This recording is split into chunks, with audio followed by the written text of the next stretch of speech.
Good night, ladies and gentlemen. Welcome once again to another Lime Vibe Live podcast. I'm your host, Yuri Armin Kemp, here from the beautiful islands of the Bahamas, the Commonwealth of the Bahamas, that is. And it is now 8:11 on a Friday evening, Friday the 20th of June. I hope you guys had a good week this week. I know Father's Day was last week. I hope you guys celebrated your father last week.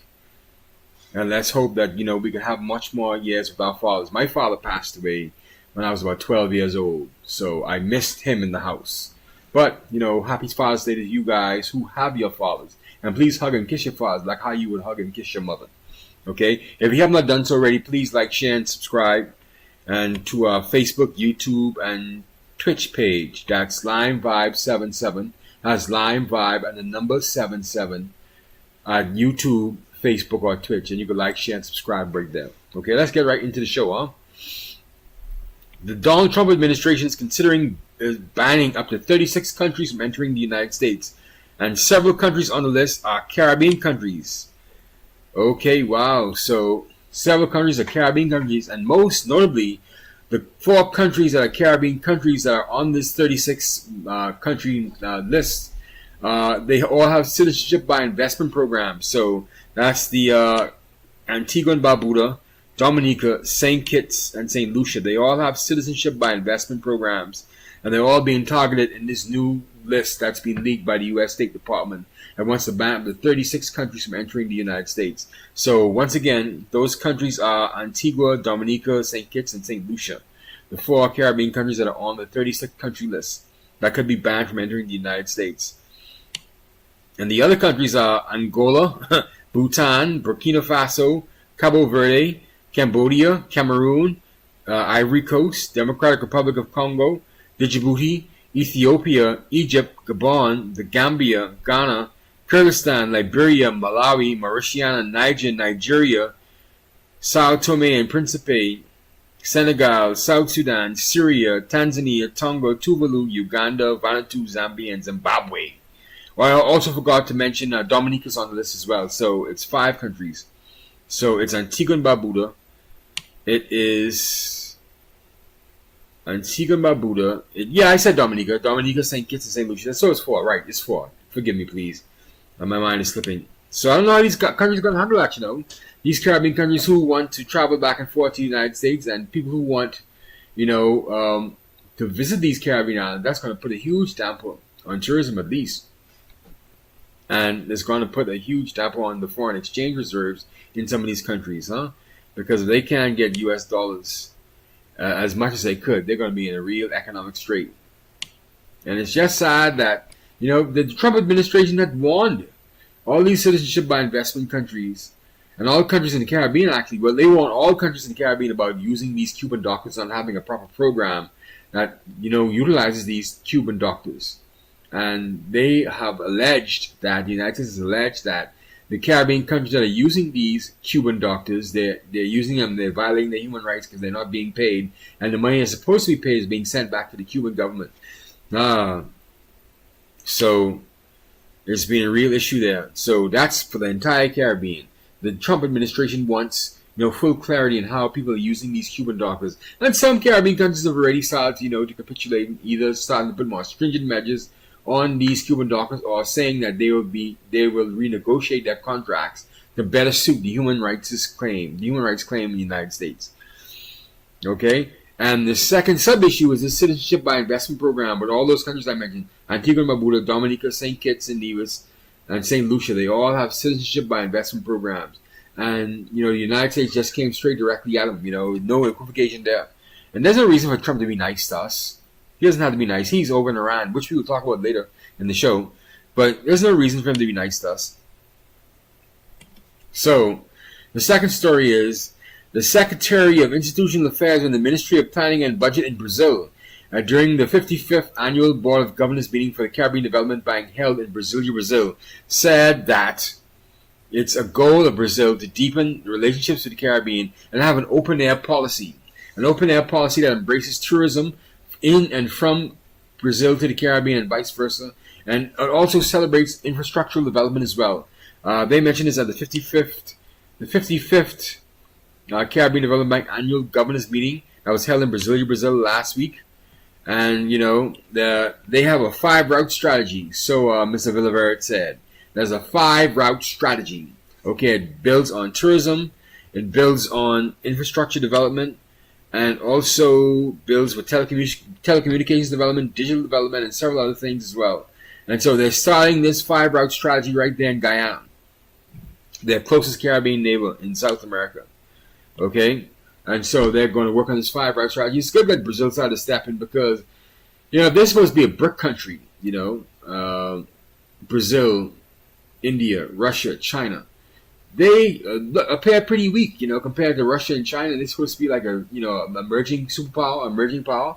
And they haven't been using their economic might to keep Latin America, in good stead. Keep the Caribbean in good stead. And we've been taking money from China. So unless it's intentional that the United States preferred to sell bonds to China, or China just was that shrewd to buy up all of the United States bonds, then that could be the issue. So that's a strange situation right there. But at least Brazil is trying. I think Brazil is trying to be a counterbalance to Venezuela's influence, and how Venezuela's been attacking Guyana, or at least threatening to attack Guyana, and now they're also threatening to attack Trinidad and Tobago. I think these things is why Brazil, they're trying their best to keep up with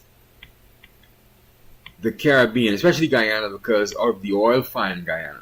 Okay, that's really what it's about. They're monitoring the oil find in Guyana. They want to make sure they keep the region stable, and they should be keeping the region stable anyway, because they are the regions they play in the South American bloc. It's Brazil and nobody else is pretty close. I mean, you have Argentina, but they're not really close. They wouldn't really rival Brazil to any great extent. If Brazil wanted to really crush them in a week, they probably could. The Argentine army is good, but they're not that good. And Brazil has more people and has a wider land mass. And so they have even greater economic clout than Argentina. So in saying that, Brazil is trying to assert itself in the region. That's a good thing. We welcome Brazil. They house a lot of Haitians too, actually. A lot of Haitians are in Brazil right now. They moved away from Haiti and moved to Brazil, which is good for them. Okay. Now we're going to talk about ongoing hot issue right now, and it's this. Sorry, my camera is getting a little fuzzy.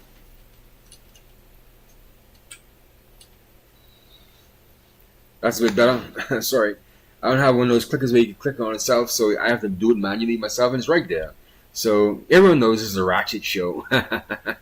So I do things in a very unorthodox way, very ratchet and very ghetto way. But that's okay. That's okay. This is a building vlog. This is a building podcast. And like I was going to segue into the third topic tonight is international topic. I guess you guys have been paying attention to this Israel and Iran conflict. And Israel is at war. And is this the start of World War III? I leave it up to you guys. Is this the start of Armageddon? Let's listen to a video, a news report from News Nation. 1 second. Let's bring it up here. There you go. For a second morning running, the southern Israeli city of Beersheba. Sorry, it's Channel 4 News. Channel 4 News in Britain. Sorry. Struck by an Iranian ballistic missile. 5 people suffered minor injuries and were taken to the local hospital, itself damaged in yesterday's strike. Israel's missile defenses have shielded the country from much of the incoming from Iran, but they aren't impermeable. The military says it prevented a larger planned attack on Beersheba by targeting 3 Iranian ballistic missile launches and what it said was a military commander near a launch site. We have many targets to strike. We have been preparing for the length of this operation. As we deepen our strikes, we allow ourselves to continue this operation for longer. We will continue to do that until we achieve all goals of the operation. Tehran once again coming under fire overnight. Israel saying 60 warplanes dropped 120 bombs targeting missile production sites and one facility involved in Iran's nuclear program. Iran's foreign minister saying Tehran will not negotiate while under attack. It is the Americans who are seeking negotiations. They have sent messages multiple times, including very serious ones, but we have explicitly told them that as long as the aggression and attacks continue, there is simply no room for talk of dialogue or diplomacy. We are in a legitimate state of self-defense. He is, though, preparing to meet European foreign ministers who've gathered in Geneva today, while the French president is repeating calls for a negotiated end to the fighting. One, nothing justifies strikes on energy infrastructure and civilian populations. Nothing. And two, we absolutely must prioritise a return to substantive negotiations that include the nuclear issue, moving towards zero. See, the difference between Europe and the United States is that Trump is actually moving. He actually moved battalions and warships to the Middle East, to the Arabian Sea.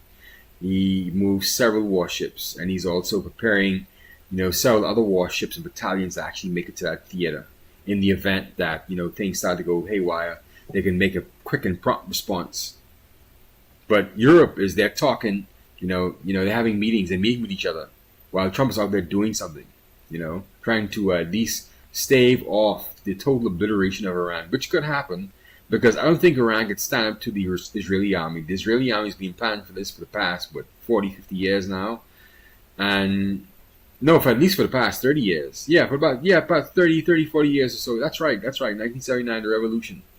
The Iranian Revolution. So they understand that, Persia cannot have nuclear weapons. Okay? But here we have, the European suits, they're just talking. Now, of course, it's a complex situation. I don't want to make it seem as if I'm making this a light situation, but here we have it right in your face on the news, on a British telecast, a European telecast, by the way. European leaders are standing up just talking and taking pictures while Trump is actually mobilizing warships and actually preparing to make a preemptive strike against Iran in the event they start to do something that's going to be a bit, off-center. And the Iranian Ayatollah Ali Khamenei, he is already in hiding, and some of his messages, they don't sound strong. They sound as if he doesn't want the United States to actually destroy Iran and destroy his regime, But that's what you get when you start talking foolishness, man. You're saying death to America, death to the United States. Come on, man. That's what you get for talking slick. Let's go back to the rest of this Channel 4 report. Ballistics and limiting Iranian activities and capabilities, and the financing of all the terrorist groups destabilizing the region. The crucial decision remains President Trump's, whether to join Israel in attacking Iran. In particular, whether to use America's so-called massive ordnance penetrator bombs on the subterranean nuclear site at Fordo. I have a message directly from the President, and I quote, "Based on the fact that there's a substantial chance of negotiations that may or may not take place with Iran in the near future, I will make my decision whether or not to go within the next 2 weeks." But is that a firm deadline from a commander-in-chief contemplating the grave decision of committing America to a new war, or a go-to rhetorical device? In short, what exactly is a Donald Trump fortnight? Since his first time in office, President Trump has often relied on a 2-week metric, promising big answers, tough solutions, new policies, and even decisions on some of those pressing issues. You trust President Putin? In about 2 weeks. In your mind, is Ukraine doing enough to get this? I'd rather tell you in about 2 weeks from now. Do you still believe that Putin actually wants to end the war? I can't tell you that, but I'll let you know in about 2 weeks. Over the next 2-3 weeks. In about 2 weeks. Within 2 weeks. In 2 weeks. In 2 weeks. You'll be hearing about it a lot more in the next 2 weeks. Maybe in 100 years from now, maybe in 2 weeks. Iran state TV this morning releasing new images of ballistic missile launches. One consideration for Trump, possible strikes on US troops in the region, Another one, increasingly public divisions within his own political base, promised an end to military interventions far from home. In Israel, despite the damage and death being dealt by Iranian strikes, there is still overwhelming public support for military action. And if the Prime Minister is disappointed by Trump's 2-week delay, he's not showing it, telling an interviewer last night it's up to the US President to do what's in the interests of his country, while he acts in Israel's interests. Our primary objective is to stop the nuclear program and remove it as a threat. The second goal is to halt the advancement of ballistic capabilities, also to remove it as a threat. In the process, it's clear the regime is destabilizing. We're also hitting government-related targets and centers of power. You've seen this with the broadcast center, and there's more to come. But the matter of regime change is, first and foremost, up to the Iranian people. In the context of this first week of war, the last 24 hours have been relatively quiet. Tehran's streets this morning, markedly so. But Israel is talking of more targets, deeper strikes, Iran promising to fight back, not negotiate under fire. Few illusions then that this is yet close to coming to an end. Well, joining me now is Sir Richard Dalton, a former UK... Well, that's enough of that. So you heard enough of what's going on. That's the update up to the minute what's happening right now in Iran and Israel. And, you know, you gotta say you have to be a bit, you know, concerned that this may mushroom into World War III because, like I said earlier, Trump has already mobilized warships to the Arabian Peninsula and the Arab Sea, the Arabian Sea. And, you know, this could spill over. What if China decides they're going to back Iran? What if Russia's decide they're going to back Iran? Well, there's a good thing Trump had a strategy ahead of time because apparently, you know, China is too weak now from the tariffs to do anything. And they wouldn't want to jeopardize any tariffs. And that would destroy the industry. And Russia is preoccupied in Ukraine, bogged down, knees deep. And they can't usher any kind of support to Iran when they have their own battle they're fighting. So Trump is just, saber rattling, you know, just putting things in the radius, putting people in place, and using soft power rather than military power first. And you got to thank Trump for that, man. He's a wise strategical thinker. People call him dumb, but no, don't underestimate him, man. People said that, you know, Barack Obama said that about Donald Trump. Don't underestimate it. He's quite shrewd, and we're seeing it right now. He's quite shrewd. And so we're going to watch this play out. And I doubt that the United States is going to get into it. I think Israel is going to just continually bombard Iran until they stop, until all the nuclear sites stop. I don't think they're going to, you know, go for a regime change.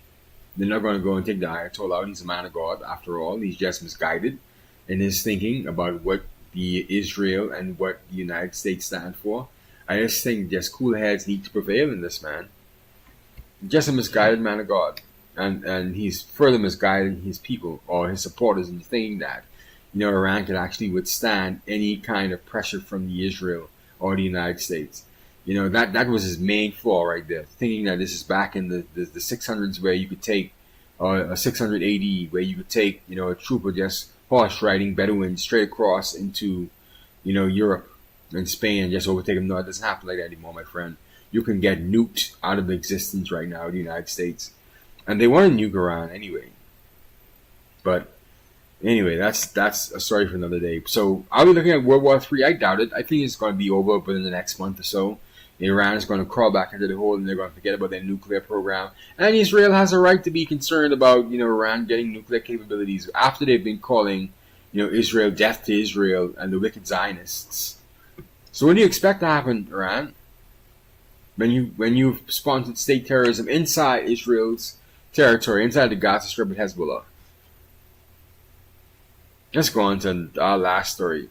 I don't know if you guys have heard this, but, you know, Diddy's defense now, his defense team, they have come out. Let's play a TMZ video one time.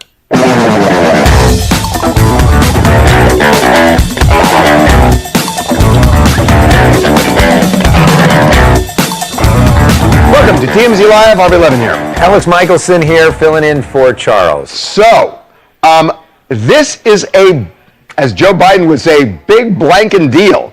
The defense in the Diddy case has said that when they take the case over from prosecutors, which should happen in the next couple of days, they will need 1 or 2 days, and that's it. Now that is, in lawyer code, that means a lot. Does that mean what? That you think you're winning your case, or what does that mean? It's not even so much, see, that's an interesting way of putting it. It's not that they're winning the case, it's that maybe they think the prosecution is losing the case. Because it is, remember, the burden's on the prosecution. Prosecution has to win. The defense doesn't have to win. The defense needs to create reasonable doubt. And if they keep talking, maybe that's not good for them? Well, it may be that what they think is this, that, look, here's the case. They are saying that Diddy is engaged in a criminal enterprise, that his Bad Boy Records is a subterfuge for all the criminal activity that he was coordinating. This is typically called organized crime. The defense is saying, yeah, it's crime, but it's disorganized crime. It's just Diddy using his power in this kind of shotgun approach. So that's what their argument is on racketeering. On the other issues, on sex trafficking, at least as it relates to Cassie and Jane, what they're saying is that there was consent, that it was not force or consent. And that if they believe, and I don't know that they can prove this to the jury, and we don't know how the jury feels, but if they believe that the prosecution hasn't met its burden, that's when the defense cuts down its case. Because initially they thought it was going to be 2 weeks.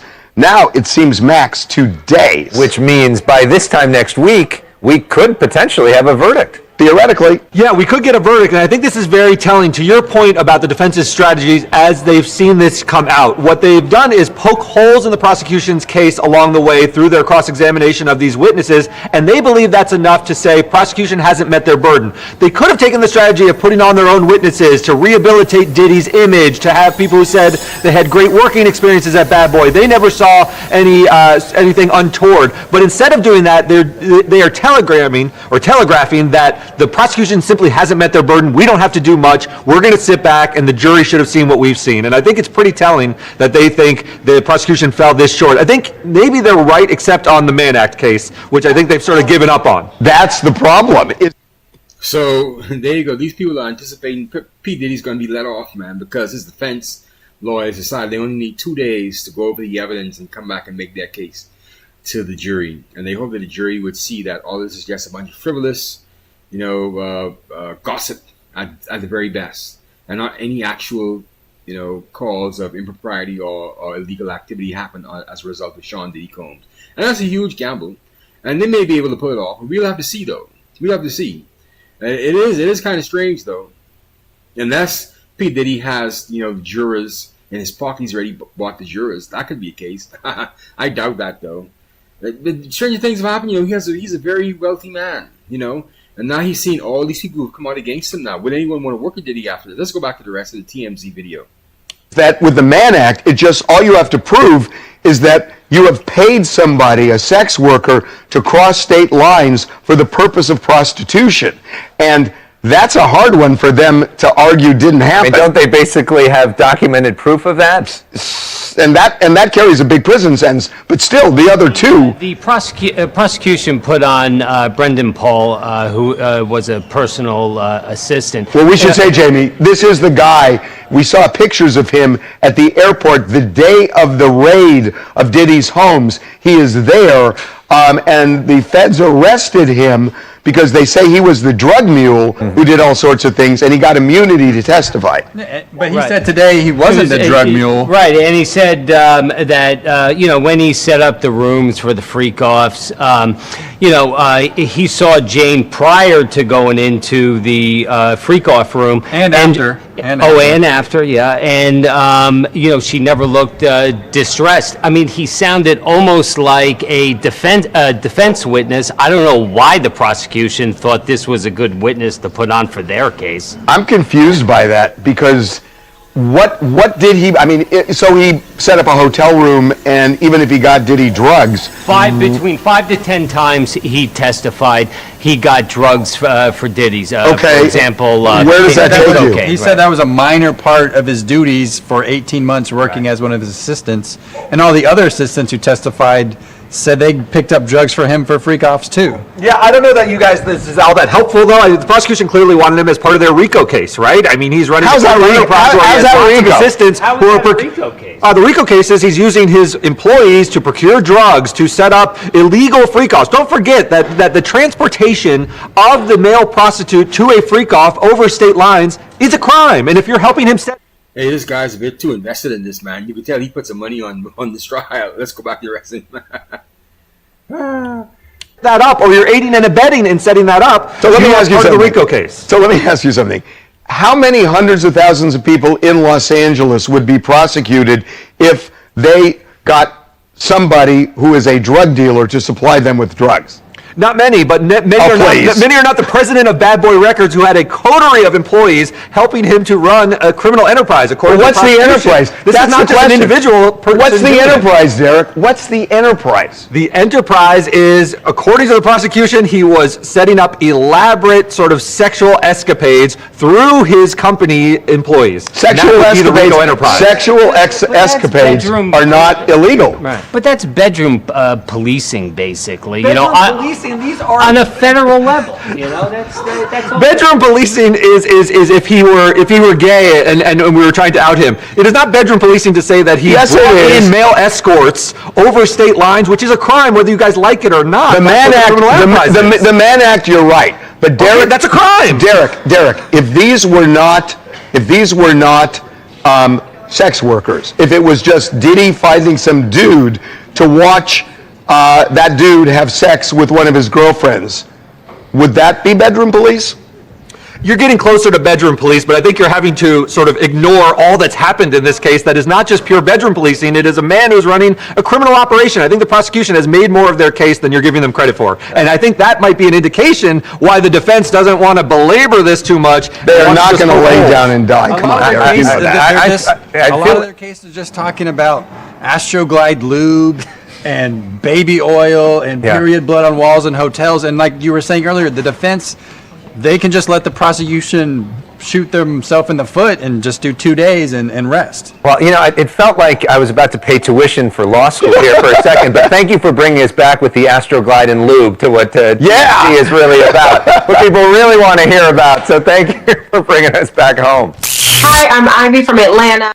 There you have it, man.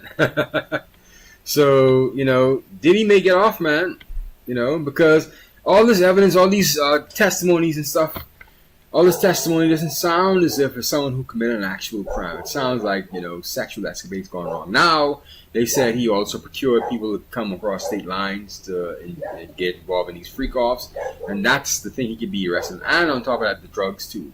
The drugs is a misdemeanor offense, but there's no felony there. And so, you know, I think they've abused the Mann Act, to be honest with you, because I thought this was be to guard against people who are trafficked, not people who actually want to cross state lines to have sex with somebody else. How is that illegal? How is flying somebody out illegal? And you're paying them. So let's go back to the top of our show, man. Let's go back to the top of our show. Let me fix my camera again, people. It keeps going focused. Let's hope that stays there. Yeah. Let's go back to the top of our show, man. You know, we had a good show tonight, I think.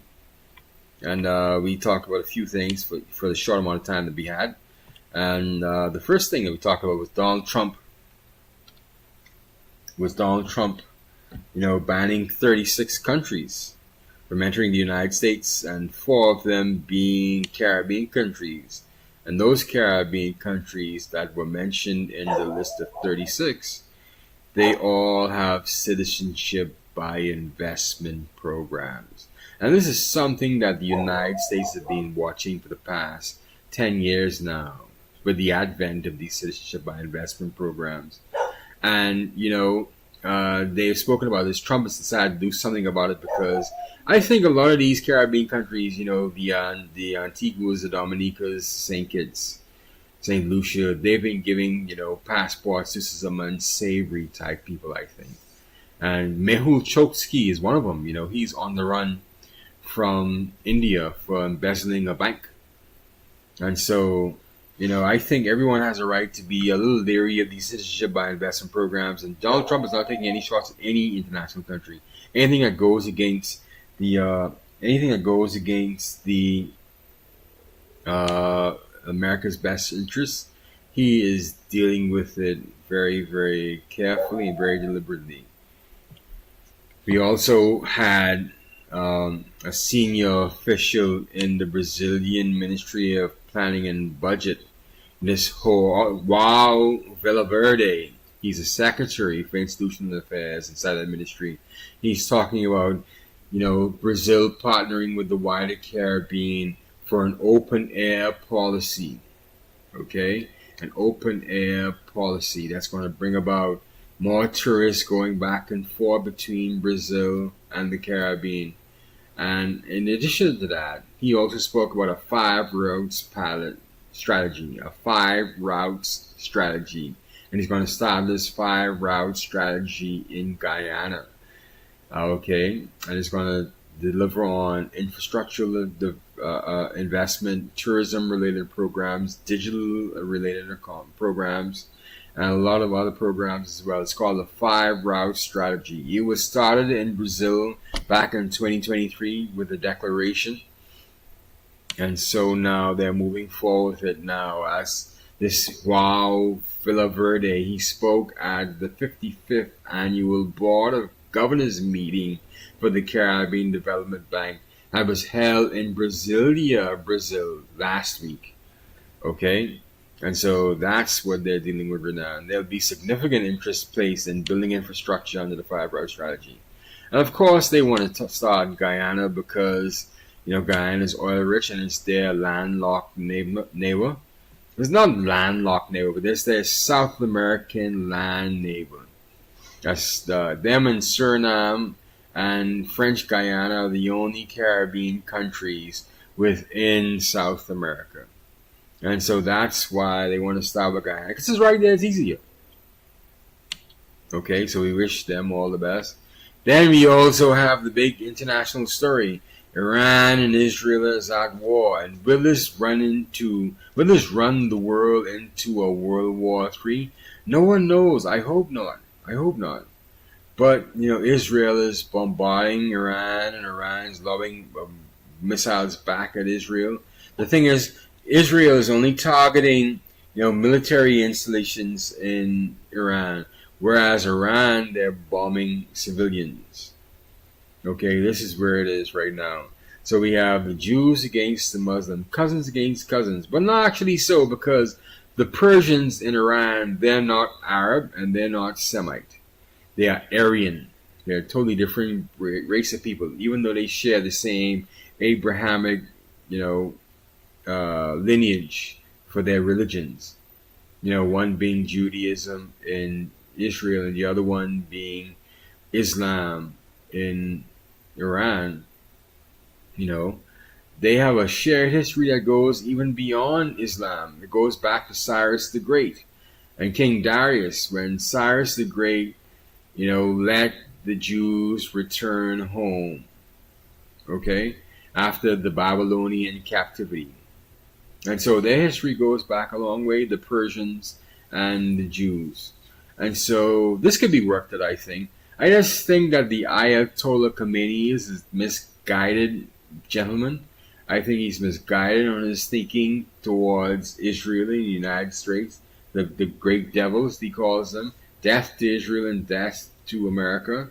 I think he's just a misguided individual. And he's built up his hate for so long over these years, he can't really get out of it, That's just something to say at the morning coffee table. Good morning, hon, how are you? Death to America, death to Israel. And I think it's just something that's fashionable. But you got to stop that now, because it's serious times now. You want to develop nuclear weapons, Mr. Khomeini. And there's no way anybody in that region would want Iran to have a nuclear weapon. Not India, not Pakistan, not Russia, not China, certainly not Israel, certainly not Saudi Arabia, and certainly not Iraq. So no one should want Iran to have a nuclear weapon in the Middle East. Nobody. I don't care how entitled they think they are. No one's going to allow a country that's run by religious zealots that are totally anti-United States, totally anti-West, totally anti-Israel, and going to allow them to have a nuclear weapon. That's not going to happen. Okay? So put that to rest. Now, lastly, we talk about Diddy's defense giving it a rest.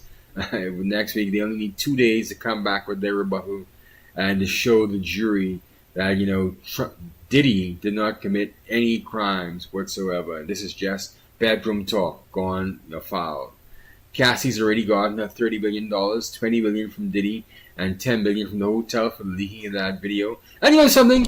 Puff Diddy is a fool, because if he had paid the $30 million to Cassie from the get-go and not try to nickel and dime and shortchange her, she would not have gone forward with this trial, because the things that he said, or they said that he did to Cassie, and which he admitted to, and what's being discovered in court, is just sickening, man. That's demonic time. God had to bring you down, Diddy. God had to humiliate you like this. You wretch. You dirty wretch. You dirty wretch of a human being. God had to bring you down to size. He had to humble you and show you that you don't do these things to people over the years and over your lifetime and get it by being a user and abuser, man. Come on, Diddy. Be better than that. So that's our show for tonight, ladies and gentlemen. Thank you for joining me again for another Lime Vibe Live podcast. You could like, share, and subscribe to our Facebook, YouTube, and Twitch page. That's Lime Vibe 77. That's Lime Vibe 77, the number 77 at Facebook, YouTube, or Twitch. And we'll see you again next week, Friday, with another show, another Lime Vibe Live show. Thank you so much. Goodbye.